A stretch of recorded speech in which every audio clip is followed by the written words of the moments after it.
I'm here with Bill Lokey, and I'll throw it to him in terms of what his background is, but I'm really, really excited to have him join us because he's one of, the many people that we've been talking to about crisis leadership. And as you'll see very, very quickly, he fits the bill very, very well. And he's got a great perspective on a lot of the things that we've been talking about. So Bill, thank you very much for joining me. And, can you tell the viewers a little bit about yourself and your background and that sort of thing? Okay, will do, Daryl. Thank you.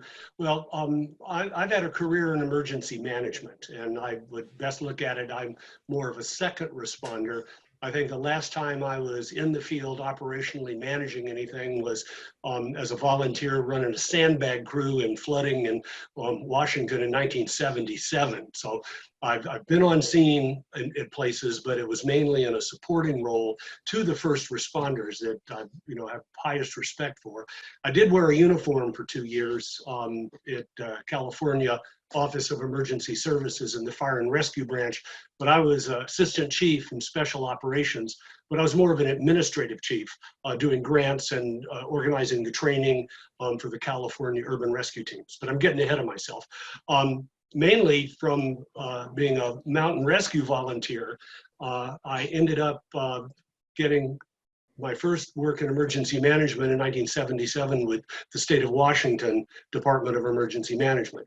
Started out just on the staff, managing grants and being part of grants, doing training for disaster plans and research in how the private sector can help in disasters, and the National Earthquake Hazard Reduction Program. In 1982, I was elevated to the Assistant Director of Operations and was in charge of the state EOC, communications, radiological defense, and one of my main things then was the long-term recovery for the Mount St. Helens eruption, where I'd been just staff on the phone and helping out with no leadership position. To then I was kind of the one of the lead players in the legislation we had to do and going through the management of that. In 1986, I became the Emergency Management Director of Pierce County, Washington, and ended up being also the fire marshal, managing the administration for 911 and emergency medical services and radio communications. And again, supporting the first responders in the field. We had developed rescue systems training. I ended up being great title, the sponsoring chief for Washington's FEMA Urban Search and Rescue Team. But I was mainly the guy writing the grants, getting the training done, paying the bills, and things like that. I did So work. basically everything the knuckle draggers didn't want to handle, right? And with that, I got to work on scene for at the Oklahoma City bombing, mainly again in liaison and not doing actually rescue and recovery operations.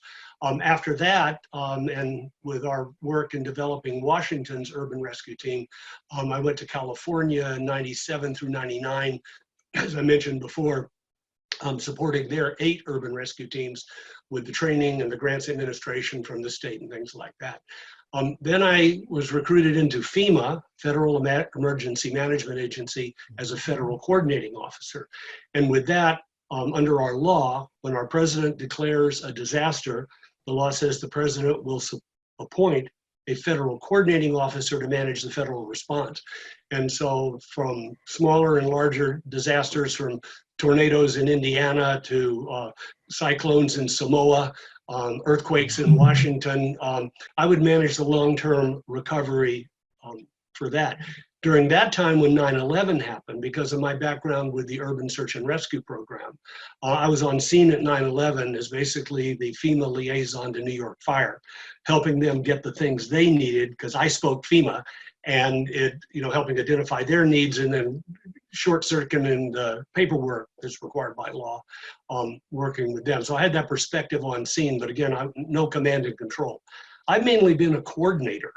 And actually, that's been one of the problems in some of our big disasters, both from Mount St. Helens and from 9/11 and from Hurricane Katrina, where I was involved in the operations there, is a coordinating agency does different than a command and control agency. And that's a function of planning. So long-winded thing. Oh yes, and then 2007, I left FEMA, became a consultant for 8 years, working in both helping local governments, state governments, and a few private sector entities with preparedness and response, advising governors in floods, mainly in the aftermath and recovery.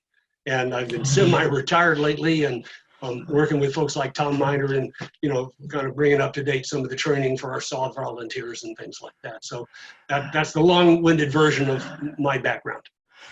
It's funny because a couple of the guys that we've talked to, they're failing at retirement is essentially the way they're viewing it.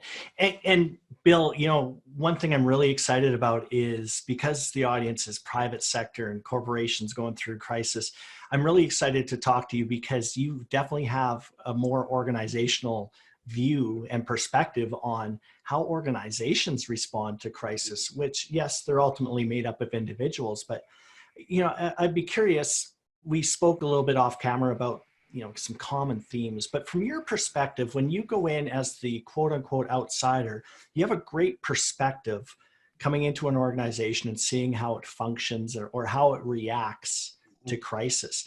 Are there a couple of themes that you've identified, whether it be 9/11, Katrina, tornadoes, and all those other things organizationally that you see that maybe we could talk about? Well, yes, and actually, I've got to be honest with you. Most of the things where my basis for emergency management came from was actually in the 1980s when I got involved in the disaster research that was going on. Like after St. Helens, a lot of social scientists showed up doing studies on, how did command and control work? How did multi-organizational operations work and things like that? And several of them identified certain themes of things that always seem to go wrong when communities were overwhelmed by disaster. And I don't have a lot of private sector experience, but in working with a lot of private sector contractors and as a consultant with helping them with exercises and training and planning, I have a sense that these are human nature issues as much as they are public and private issues. And a couple of things that kind of guided how I, especially when I was working on plans when I was a local government emergency manager in our county, is there were some common things that always seemed to go wrong when communities and organizations were overwhelmed by disaster. And one of them, there was usually poor communications. And in most every after action report that I've read, poor communications always seems to lead the parade.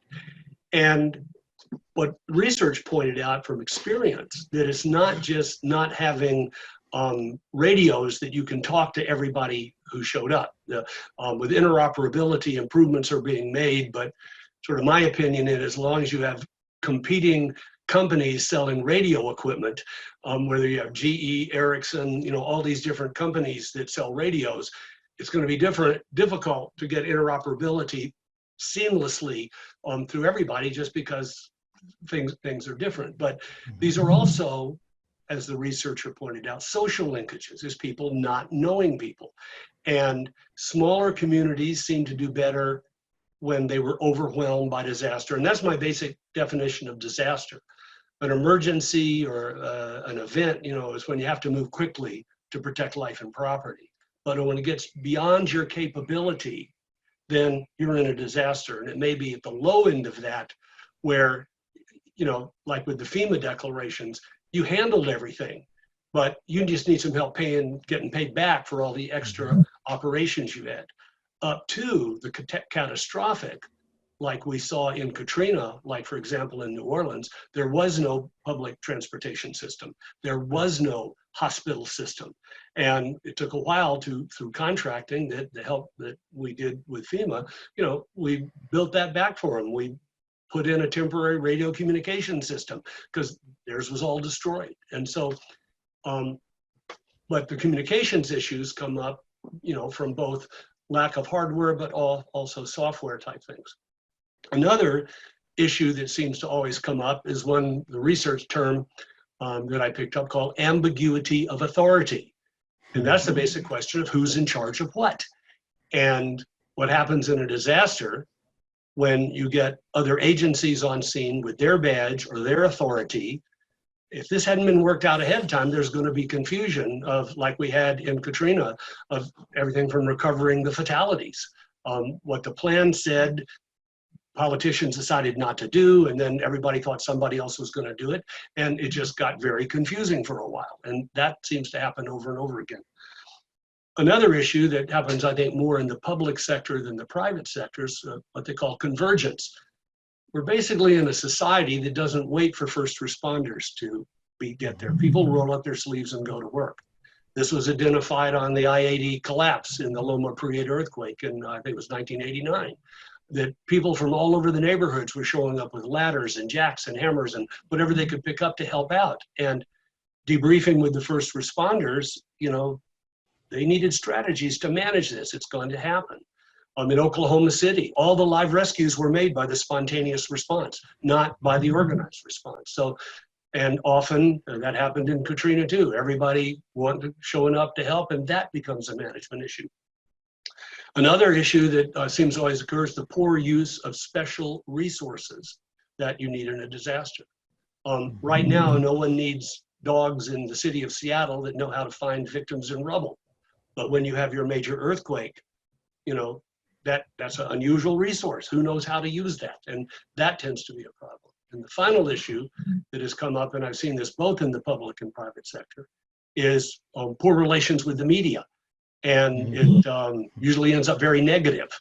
And that's often just because the organization or the local government, you know, had their PIO, but when their public information officer, but when you had the national media and that was totally overwhelmed, they won't wait for the story, they'll go out and get it. And so that whole thing of having a plan to get your message to the public, whether it's your employees in a private firm or to the citizens in a small town or the citizens in a large city, you know, having that pre-planned and the way to expand your administrative and operational capacity to do that. And so, and what I find that every time I hear about a big disaster and people start complaining about things going wrong, more often than not, it's one of those. And so that leads to, in your planning, just for public or private, what I call the management 101, you know, developing things. If you know that's going to happen, and always seems to, if you can address those things, you might not solve all your problems. But I've seen communities that have worked on those do better when their big one occurs. You know, and I think, you know, in this context, we take the word communities and we replace that with companies. Because like you said, ultimately, that we're talking about human nature. We're talking about the human experience that we're all feeling. And whether it's a community or an organization, it's made up of individuals. Yeah. So I really like that. So we're talking about, you know, poor communications, ambiguity of authority, divergence, talking about lack or misunderstanding or misapplication of special resources, media relations. And I was curious, you talked about some of the things that you were able to do, or at least coordinate or be party to, that, so things like establishing a public transit system where one previously didn't exist, or getting hospitals back online that previously had been devastated.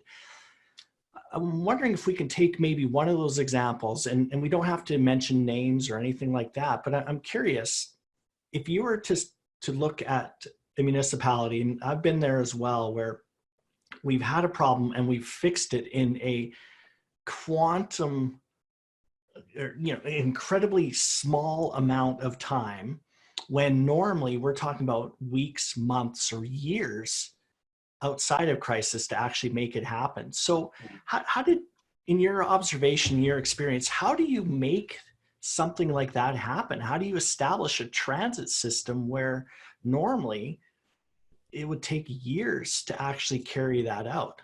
Well, and the main thing is pre-planning. Like, one of the main things in Katrina that in the after action reports, I was still with FEMA at the time, that we fixed is, you know, getting outside help in. When we were asked to help evacuate New Orleans, it took a while to go out and work through the transportation system to charter buses, which it took about 96 hours, but we moved close to 75,000 people to safe shelter in Houston and in states all around. And it took 96 hours because we had to just do that on the fly. We had no pre-plans like that.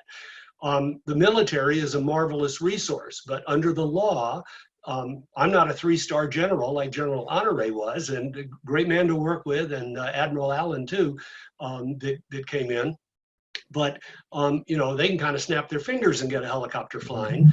Under the law, we have to have a mission assignment that identifies, and especially if FEMA's going to pay it back, which is an authority FEMA has, you know, to working out all those details to do it. It took a couple of days to put together a couple of $1 billion mission assignment to get the full resources of the US military into Katrina. We took a lot of heat for how long it took. Well, what we did to fix that, we pre-scripted the mission assignments. So every year we already had what it looked like to get a heavy lift helicopter. We didn't have to negotiate what the costs were going to be or figure them out.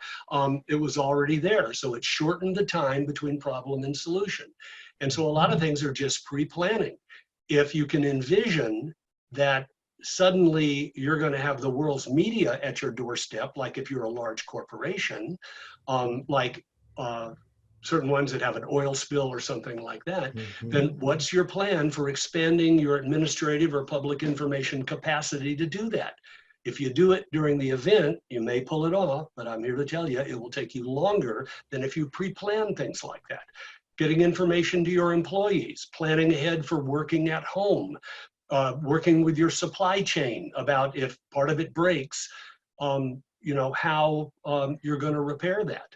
And I've worked with a couple of large corporations in the Seattle area that was interesting in their pre-planning that they didn't get any contractors to provide their parts in their supply chain unless those contractors had emergency plans to keep that supply chain going if a disaster occurred.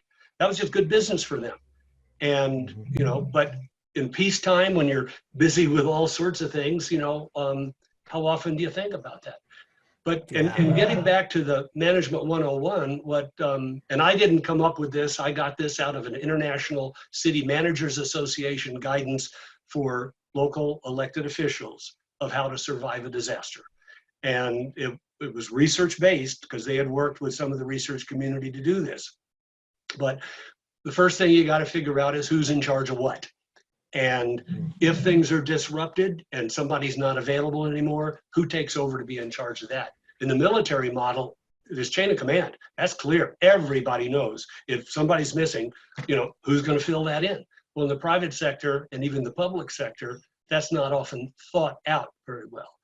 So, and in fact, I would even submit that companies have to, and I'm curious to hear your thoughts on this, but companies have to recognize that during crisis, it's not business as usual. So maybe those previously established, what we would call chains of command, but organizational, you know, hierarchies, I think companies and individuals have to recognize that those may no longer serve you, at least serve you for this period of time. So how would you go about, you know, figuring out who's in charge or at least communicating what that looks like? Because sometimes there's, you know, there's ego involved, there's turf, you know, there's silos. So what kind of guidance would you give to companies that are at least realize that the way we're set up in peacetime isn't working right now? So given your vast experience, what would you tell, you know, that business owner? Or a lot of that is pre-planning. So you work out, and similar to some of the concepts like in our National Incident Management System that came out of the Incident Command System that was developed in fire. Number one is, you know, giving people permission to improvise and to get the job done. And that comes planning and then training so people know what that plan says. So they're not, you know, and one of the things too that about planning that something we talked about that I found worked in both local and state government, you know, first of all, I found out everybody's real busy. There's hardly anybody I've ever known that has employees that are sitting around with nothing to do. But at least in our system in the United States, we have required safety meetings that companies need to have, everything from fire drills to a variety of things. So you identify what might happen to you, and then is mainly for the protection of your employees. Well, that in protecting them, that helps you with your continuity of business. And I've been on a number of safety committees where people were looking for what to do at the monthly required safety meeting. Well, why don't you have a half an hour discussion on what the plan says on a different part of it? And the plan is just making decisions in advance. And, you know, and it's things like not only, you know, who's in charge of what and how you know, if somebody's sick or missing, who has permission to do that? Or if it's got some special authority that has to be involved, then how do you accommodate that? And that's on an individual basis of what the, you know, leaders, you know, how bad they want to do this. They can either shut the whole place down and call it off, or certain things they can delegate down. I'm not, you know, and it won't apply to every business. Well, and the second thing you need to have to do is then identify, when you figure out who's in charge of what, where are they going to be in charge from? And is this something where they're going to rove around the facility giving orders like that? Or is there a command post or something where they're going to come together? And then the next thing is, okay, then what do you need to be in charge? And humorously, we'd always say, if you got to have coffee and donuts to be in charge, where are you going to get your coffee and donuts from? Mhm. But main thing is, what information do you need to be in charge? And where's it going to come from? And I'd experienced in our county after we saw, when I went with a group down to debrief with some colleagues with the Loma Prieta earthquake, talking about how important it was. And the model was the Oakland Fire Department.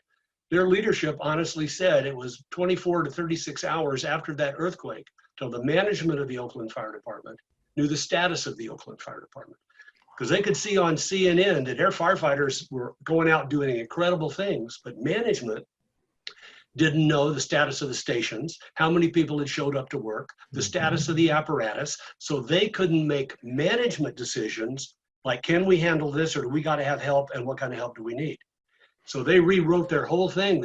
So the firefighters would go out and start saving lives, but there was always somebody responsible in every station. What happened? What can we do about it? And what do we need? And where does that go? And get that information up. It's like damage control on a ship. The captain isn't going to get every little bit of information. The captain needs to get what the captain needs. And you got to work out then down the line to keep your mission going what it was. And then you got to figure out in the company, how do you relate to higher up, whether that's the public, the chairman of the board, the investors, and you know, what information do they need? And on the level down to the employees, to the public, whoever, what information do they need? And again, that's the key thing, that missing information, so you can keep people informed.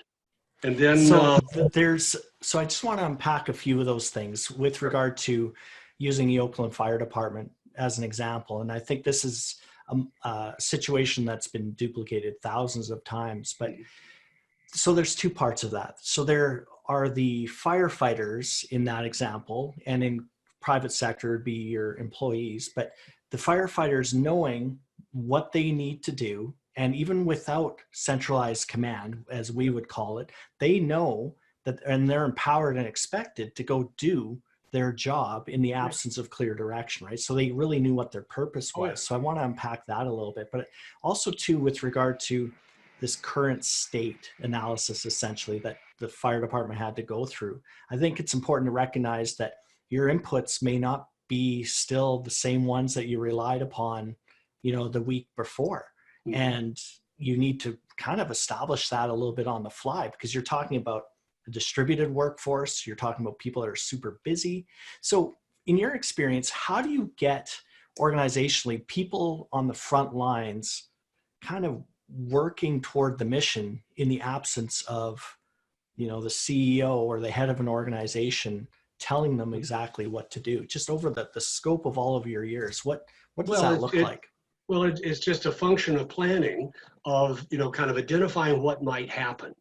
And that might be inside your boundaries, like you might have the power out or a fire or something like that, or something that goes beyond your boundaries, like a community-wide earthquake. And it's just, and there's more guidance online and checklists on doing this, and you can make a career out of reading them all, but it's doing it and keeping it up to date and continuing that discussion. A plan is no more than the promises you make on how you intend to behave when bad things happen. And so have that discussion, create the plan on how you as the manager or the employees know on the different levels for your safety, for the continuity of operations, or for whatever it is your priorities are.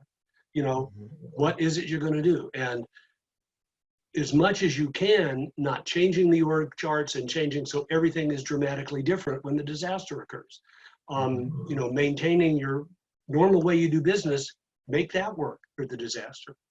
And then just engaging in that discussion, having periodic, whatever works for you, exercises from just sitting around the table and talking about it to actually these full field things where you know, actually have the responders put on their gear and go play like they're putting out a fire.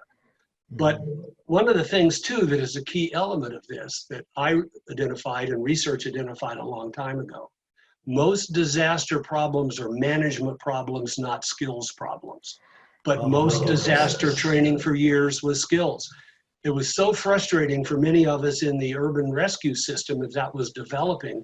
We'd have these huge, very complex, very expensive drills to make sure these teams could operate. And when it was over, yes, we approved again. We knew how to break up concrete and package citizens and do first aid. The problems came up with interacting with the people where we were going to help, but we never did that. We never went in and had discussions on high risk areas on if an urban rescue team comes in, who are we going to talk to? How are we going to get the information to know where you want us to work and things like that. That's changed. But when it first came out, you know, and that's what it was. We'd have these big drills that, you know, show people how knew how to squirt a fire extinguisher. But look at the management issues you have to get your organization back going again. That's where the planning and training and discussion needs to go. And that's where we learn the hard way in local government and state government, even the national government, is your elected officials and the senior appointed people, the managers, the leaders. That's where it usually breaks down. Not that they're bad people, but they don't know what that plan said. And they don't sit around and do nothing. They go out and start doing things. And it often doesn't resemble what the plan said. And that runs afoul of what people in the field who trained on the plan are trying to do. Well, and I take that. I saw that in Mount St. Helens, and I saw that in Katrina, and you see that over and over and over again. So one of my things as a leader is recognizing that part of my job is to stay the heck out of the way of the experts. Like, let smart people do smart things in the field. I need to supply them with information and support, but my goodness, don't micromanage and don't overly mandate what they need to do. Because would you agree during crisis, you got to be flexible and you got to...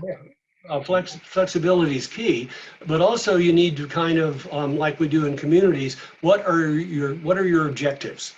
You know, what are your priorities? And they're usually protection of life is usually the first one. Then protection of the property might be the second one. You know, protection of the environment might be third one.